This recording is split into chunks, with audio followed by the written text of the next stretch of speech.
How is Sri Lanka faring in meeting the commitments of the IMF agreement? Is Sri Lanka's economy stabilizing now?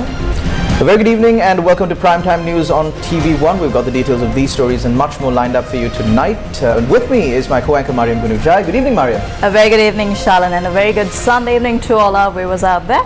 Before we take a look at our stories in detail, let's take a look at our headlines for tonight. News First Headlines. Main sponsor. Durden's Hospital, dedicated to you.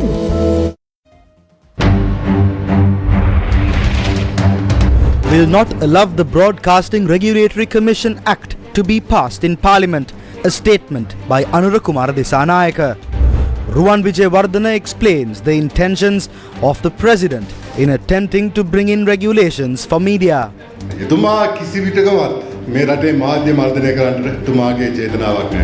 Samagi Janabalawegaya seeks an investigation from the President regarding another bond issuance.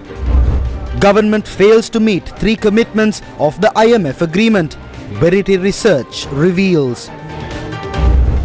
President prepares to tour India and China next month.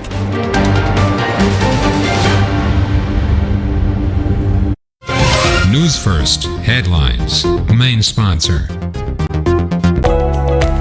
Durden's Hospital, dedicated to you.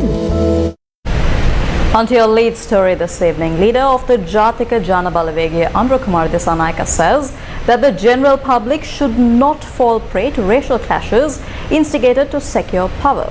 Now, Mariam, the leader of the Jatika Janabalawegaya, Kumara Disanayaka, spoke on a number of other matters as well, and he expressed these views at a conference held in Anuradhapura. The Anuradhapura District Conference for retired members of the Triforces affiliated to the Jatika Janabalawegaya was held under the auspices of leader of the JJB, Kumara Disanayaka. We were deprived of our country, our gas and our oil. We were not able to pay back our debts. We were taxed. Our paddy fields went barren. Because of all of these issues, people from Sinhala and Tamil communities united and stood up against their rulers. Was this not what happened? That was a political incident that they never expected. So what are they doing now? The government is trying to instigate racial issues. We can see that the same old media channels are being used as heralders for this. We saw clashes between Islamic extremists and Buddhist extremists during the period after the Easter Sunday attacks. But 2 years after the attack, we discovered that both sides had been paid by the same account. What assurance can be given that what is happening today is not the same? Over 250 people died in the Easter Sunday attacks. About 500 people were injured. A rift was created between the Sinhala community and the Muslim community. The entire society was shaken. Therefore, I believe that the general public should not fall victim to these issues that are created to secure power and hold on to power. What do you say? Are you ready? Kumara Disanayaka also spoke about the proposed bill to be brought to regulate the media. They are planning to bring a new act to regulate the media. According to that act, the broadcasting license of media institutions can be banned. Media institutions that broadcast news items that affect national security, the national economy, and if such news destabilize the country, those media institutions can be banned.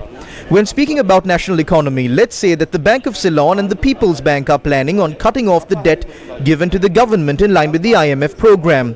And we say that this will put the two banks in jeopardy. That is an economic story. If a media institution broadcasts it, that media institution can be banned for broadcasting a story that affects the national economy. Then regarding national security, if a news item is published regarding a collapse in the money markets, that media institution can be banned on the pretext that the news item affects the national security of the country. A villager takes to the street saying that he does not get a fair price for his produce, and this news item is published by a media institution. That can be interpreted as a news item that destabilizes the country. Only information that the government wants can flow to the people, and information that the government doesn't like cannot flow to the people. We are of the stance that this act should not be allowed to be approved in Parliament.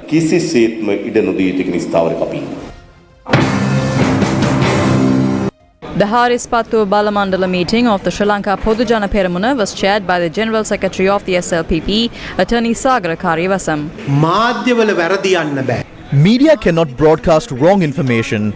We stand for media freedom and we stand for the rights of the media institutions. We stand for complete freedom of media institutions. But that cannot be limitless freedom. Media should be subject to certain standards. It should be a freedom in which action can be taken if a person is made a wrongdoer when he is not one. That is our stance regarding media freedom. අන්න ඒක තමයි අපි මාධ්‍ය නිදහස සම්බන්ධයෙන් අපි තියෙන මතය. Chairman of the United National Party, Vajira Abeyewardene, spoke about the proposed Media Act to regulate media at the Balapitiya Balamandala meeting of the UNP. මාධ්‍ය ගැන මම දැක්කා ඊයේ මම කිව්වා මේක වැරදි විදියට අර්ථකථනය කරනක වැරදි.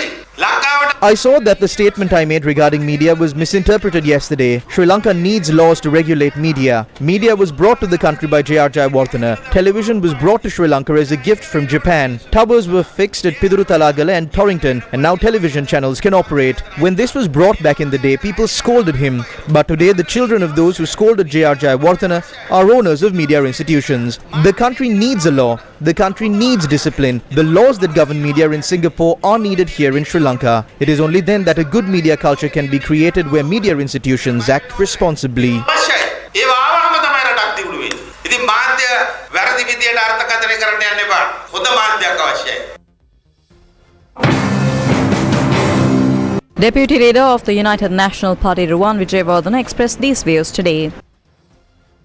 එක පැත්තකින් කියනවා විකාශන පනතක් ගේන්න හදනවා නායකතුමා බලන්නේ ජනාධිපතිතුමා බලන්නේ මේ රට. My friends, on one hand they are saying that the president is trying to bring in the Broadcasting Regulatory Commission Act to suppress the media. The president will not at any time suppress the media. He has no intention to do that. Even today he speaks about freedom. But this Broadcasting Regulatory Bill is needed to prevent the media from broadcasting false information and causing destruction in the country, similar to what happened in the past. This is not media suppression. He is bringing this act to provide proper information to the people. This act will be presented after meeting with representatives of media institutions and holding discussions with them. We will not be just bringing forward the act. He will not do that. ඒගොල්ලෝ අදහස් අරගෙන තමයි මේ පනත ඉදිරිපත් කරන්නේ. නිකම්ම පනතක් ගෙනල්ලා දාන්නේ නැහැ. එතුමා එහෙම කරන්නේ නැහැ.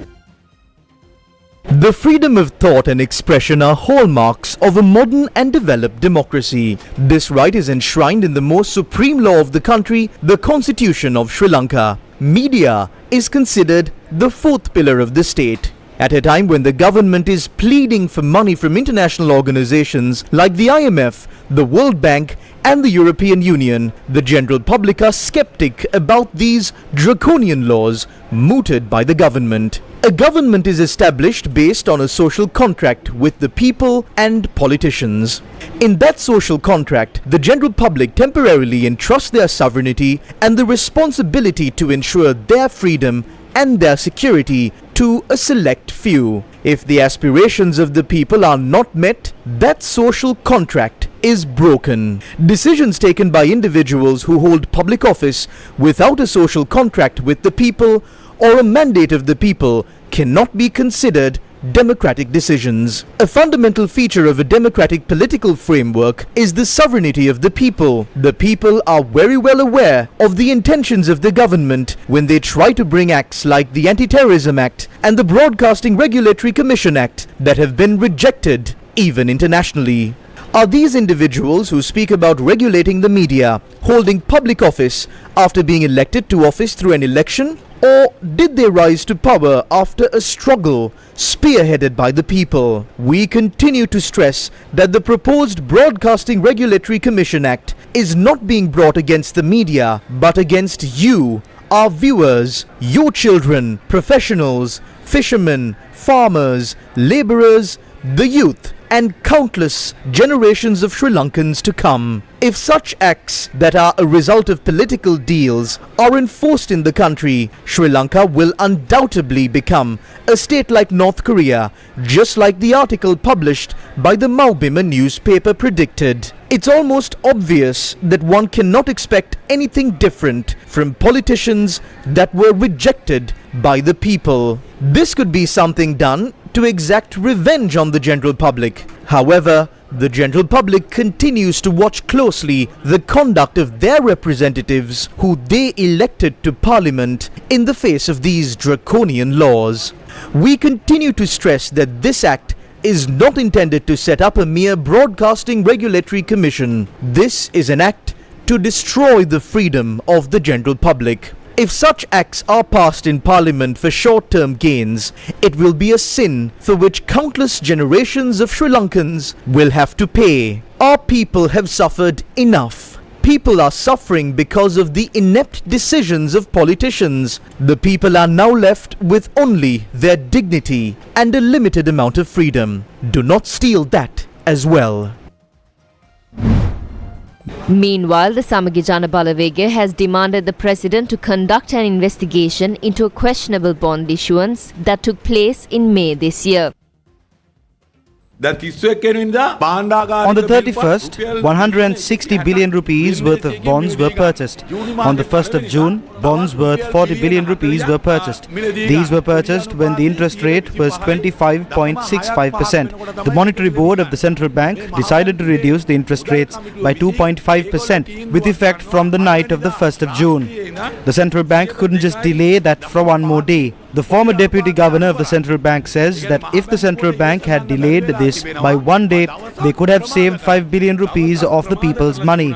We have an issue as to why the Central Bank could not delay that for one day. The members of the Monetary Board of Sri Lanka are the same people who are on the board that issues these bonds. Once again, an issue has arisen regarding the honesty of those working at the Central Bank. The government, the Ministry of Finance and the Governor of the Central Bank must explain as to why this transaction was done. There were many allegations against the Central Bank in the past. Also, cases are still ongoing regarding those allegations. Against such a backdrop, they must explain to the people as to why they issued bonds when they had already decided to reduce the interest rates. Therefore, we ask the President in his capacity as the Finance Minister to investigate this matter. As the Samagi Jana Balawegaya, we intend to report this matter to the Commission to investigate allegations of bribery and corruption and to request them to look into this matter as well.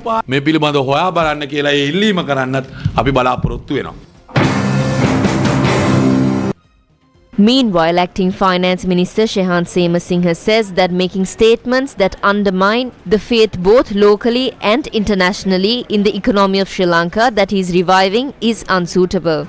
He said that the government is dedicated to ensure the stability of the banking and monetary sectors of the country. As a country, we had to maintain high interest rates because there was very high inflation in the country.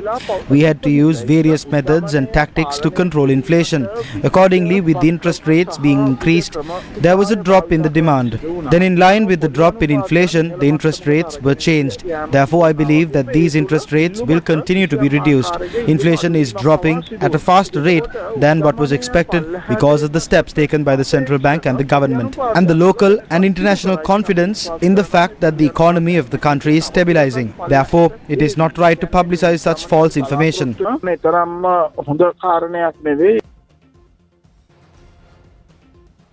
According to the IMF tracker dashboard of Verite Research, Sri Lanka had met 29 of the 100 trackable commitments of the International Monetary Fund program and had failed on 3 as of the end of May 2023. 2 of the failed commitments relate to revenue.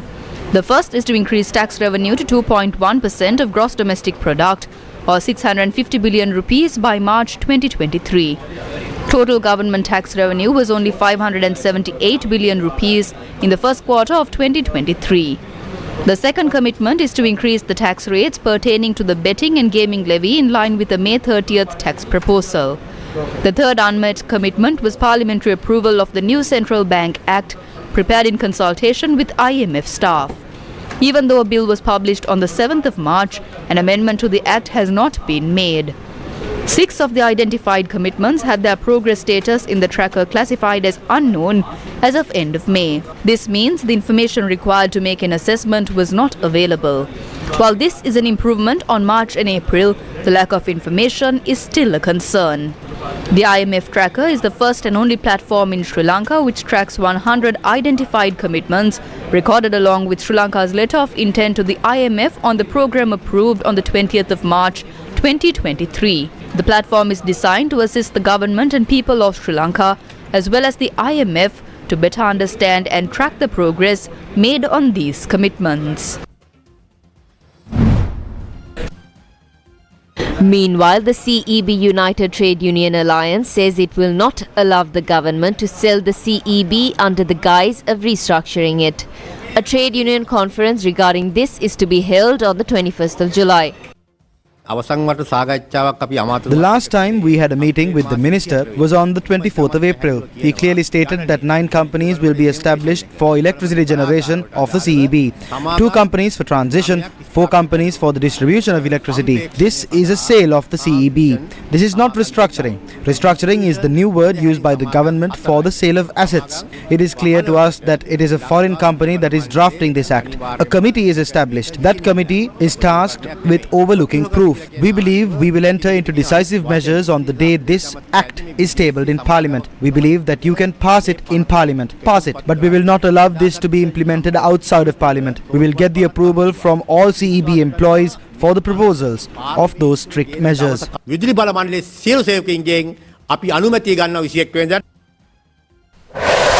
First with the people. Now, President Ranil Wickremesinghe, in his capacity as the Minister of Finance, has made a nomination for the post of the Chairman of the Public Utilities Commission of Sri Lanka.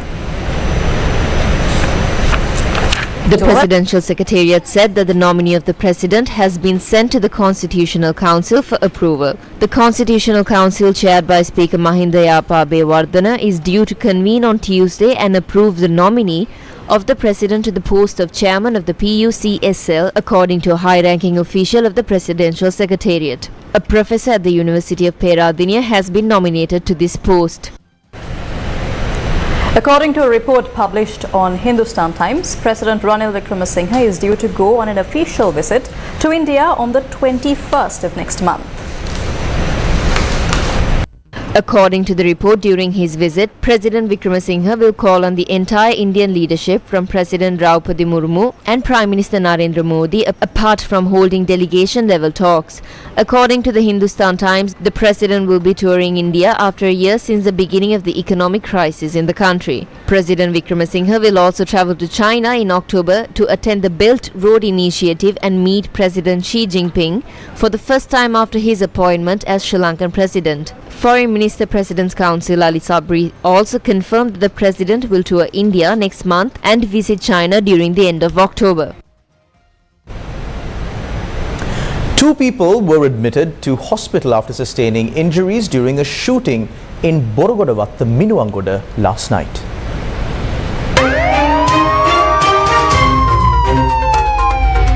Crime Watch. Police said a group of people who arrived in a car opened fire at the 2 people who were travelling on a motorcycle and fled the scene. 2 victims aged 33 and 43 who are residents of Hinatiana, Minuwangoda were injured in the shooting. They are currently receiving treatment at the Gampaha District General Hospital. Police said information was revealed that the shooting was carried out using a T-56 firearm. The Minuwangoda police are conducting investigations into the incident. A woman was killed and 5 people were injured in shootings reported across Sri Lanka during the course of the past week. On the 17th of June 2023, 1 person was injured in a shooting in Sinigama Hikkaduwa. 13th of June 2023, 1 person sustained serious injuries in a shooting along Kumaratunga Road, Dematapitiya in Valaskala Dikwella, Matara. 12th June 2023, 1 person sustained serious injuries in a shooting reported in Tambana, Madagama in Bibile, Monaragala. The Bulat Sinhala police seized a 12-bore firearm and a pipe used to manufacture firearms last night. The contraband was found when police searched a house based on a tip-off. A 60-year-old resident of Kegol was arrested. Police said numbers on the parts of seized firearms have been erased.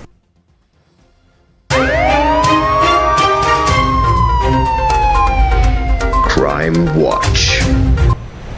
The 30th Gratian Prize was awarded to Yudhanjaya Vijayaratna and Chiranti Rajapaksa. Ladies and gentlemen, the 2023 Gratian Prize winners Chiranti Rajapaksa and Yudhanjaya Vijayaratna. The 30th Gratian Prize, an unbroken record of recognizing and promoting Sri Lankan writing in English, was awarded to Udanje Vijayaratne and Chiranti Rajapaksa. The awards were presented for manuscripts of books which are to be published. The shortlist for the Gratian Prize were Isurini Mallavarachi for Flowers Teach Me to Let Go, Chiranti Rajapaksa for Keeping Time and Other Stories, Shirani Rajapaksa for Samsara, and Udanje Vijayaratne for The Wretched and the Damned. I always say I write this stuff because I can, but the answer for me is there are two things that interest me in people. So, when people say, what separates humanity from animals, it's not really intelligence. It's the what if. It's that little spark of imagination. And the idea of the what if is immensely fun to play with. It's part of the genre of science fiction and fantasy, which I don't really think of as a genre, but more like a gigantic canvas. The real answer is, right, because it's fun. I don't necessarily know if that applies for everyone. You should probably write what you want to write. So those 4 shortlists we are working in different forms, in poetry, short stories, science fiction. It's very valuable to be able to find yourself in a book. And I think all their writing focuses on different aspects of life in Sri Lanka. And for me, that is something very precious. And I hope they keep on doing it. And I hope we see more Sri Lankan writing. And I hope it helps us understand this country, which I often struggle to understand myself. This year, the 10th HAI Gunathilaka Prize for Translation was also awarded to Jewels, a collection of 14 short stories translated from Sinhala by Manil Iriagama. Manil Iriagama, translated from Sinhala to English. The Gratian Trust, established in 1992, is responsible for overseeing the Gratian Prize. Colombo celebrated the annual World Volkswagen Day today. News First's Kenza Farooq joined the car parade and celebrations this morning.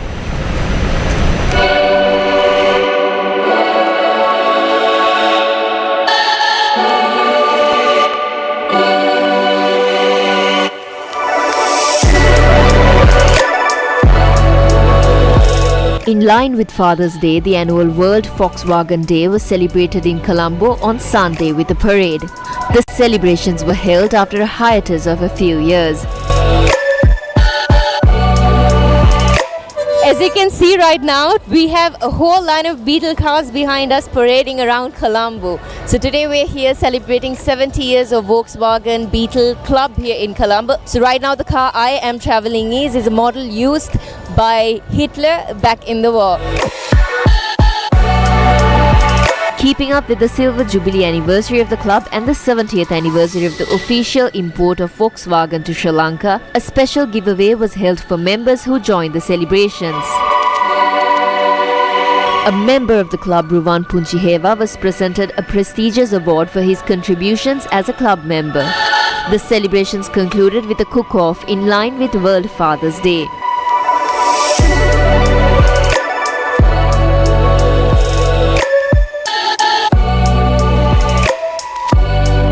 Legends 966 was the official radio partner of the event. The Colombo Pride Walk and Food Festival 2023 was held in Colombo on Sunday.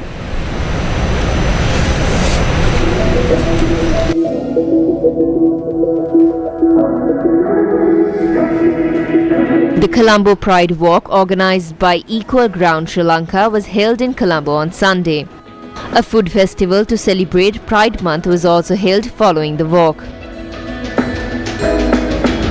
The French ambassador to Sri Lanka joined the celebrations. But I'm very happy to join and to participate as a French ambassador to show that the message that in love is for all and for everyone.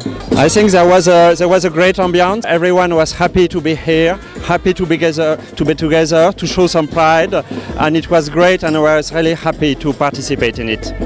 The Dutch ambassador in Sri Lanka was also at the food festival to support the LGBTQI community in Sri Lanka. I'm very proud to be here today. It was very well organized. It is a small parade in comparison to what we know in Amsterdam, but I know that the Sri Lankan people are very tolerant and very warm people. So with the Sri Lankan people, this Pride parade will grow and grow, and I'm happy to be part of it. My message is that everybody should love who they want to love. People who love don't hate, and people who don't hate will, make life a little bit better. Do elephants encroach on villages, or is it people who encroach on the habitats of elephants? Now, this is a topic that has been discussed for decades. However, an incident that was reported from the Chundakudi Forest Reserve in Kantale would give some perspective into the answer to this question. The Chundakudi Forest Reserve is home to not only elephants but many other species of animals as well. We recently visited this forest reserve after receiving information that the carcass of an elephant was discovered there. Wildlife officers who examined the carcass confirmed that the elephant had died after consuming hakapatas. Incidentally, an area of about 10 acres had been dozered and cleared in close proximity to the area where the elephant carcass was found. Many valuable trees had been cut down in the 10-acre plot of land. Who is responsible for clearing land in the forest reserve and endangering the ecosystem and the lives of the animals who live there? Is the law not going to be enforced against them?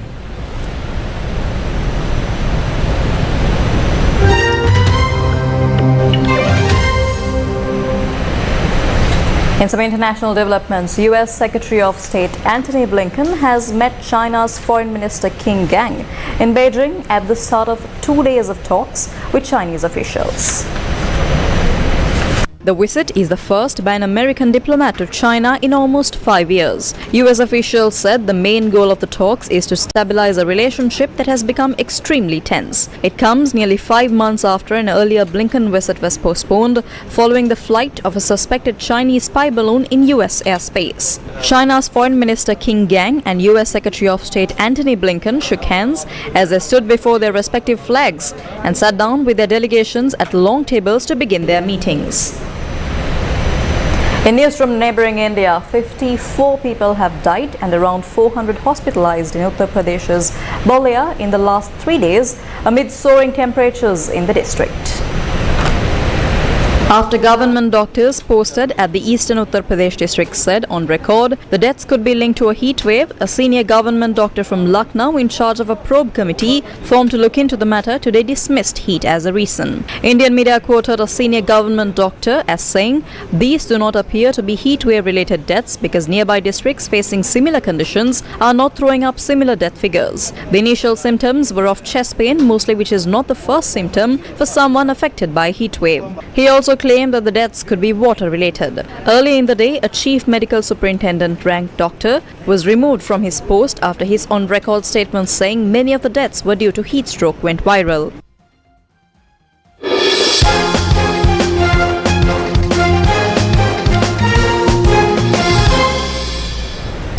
Unbeaten centuries by Craig Irwin and Sean Williams in a 164-run partnership guided Zimbabwe to an 8-wicket win over Nepal in the Cricket World Cup qualifiers today.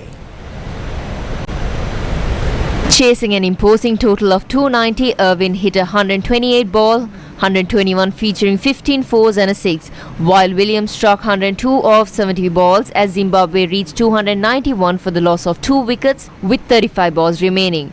Openers Kushal Bertel and Asif Sheikh hit 99 and 66 respectively to help Nepal to 290 for 8 wickets off their 50 overs at the Harare Sports Club. Wellington Mazakadze eventually claimed both Bertel and Sheikh's wickets, and Richard Narawa took 4 to 43 off his 9 overs. Cricket fans around Sri Lanka can tune in Cricket World Cup qualifiers through Sirasa TV and TV1 as MTV MBC, the champion network, brings you the very latest of the tournament. The 53rd phase of the Gamata Krida program was held at the Ibagamur Mahavidyalaya today. The program's aim is to support talented Sri Lankan sportsmen and women to showcase their talents internationally.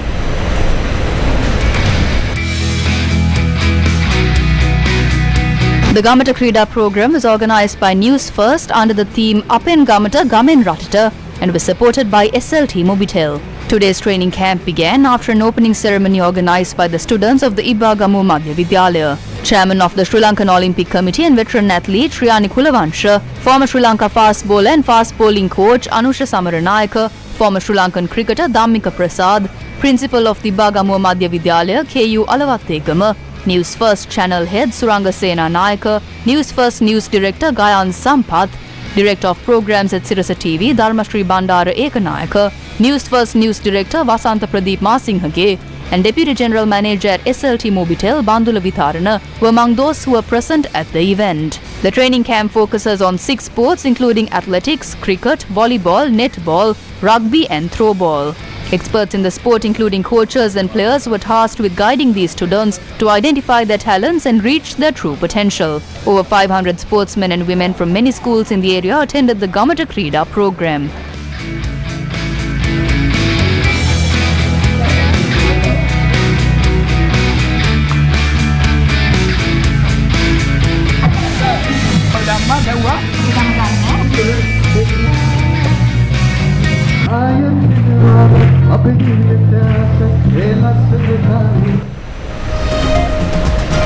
And that's a wrap of Primetime News on TV1 for tonight. To follow details of these stories and more, you can log on to our award-winning website www.newsfirst.ok and also follow us on our social media platforms. I'm Charlene Benedict for the News First team.